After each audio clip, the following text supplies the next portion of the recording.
You know, if you are in the suburbs, if you're in other parts of Louisville, you are as safe today as you've been any other day. The air is fine, your water is fine, but that immediately around the crash site, we're just trying to be very careful.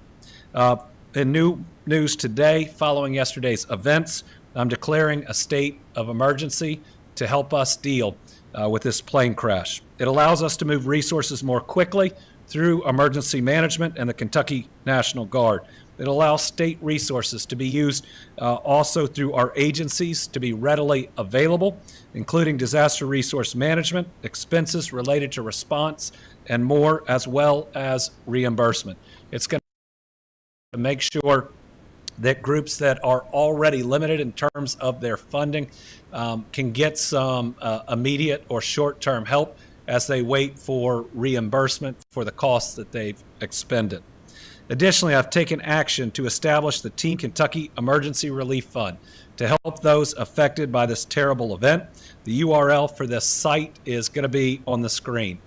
Similar to previous storm disaster funds, every dollar donated will go directly to those affected.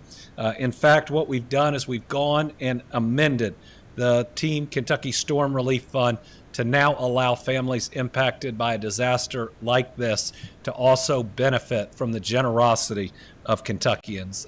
Remember, the first thing that we pay for out of these funds are funerals, so that in a time of nobody is worried about that. In Kentucky, we grieve together and we support one another.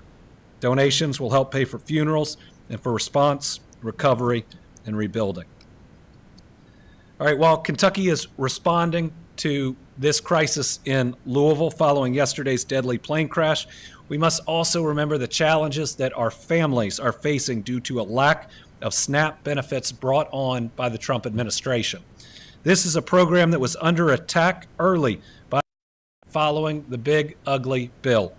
That's why in June I wrote a letter to Kentucky's congressional delegation urging them to consider the harmful impacts of this legislation and how it would hit our people, because SNAP is crucial for Kentucky.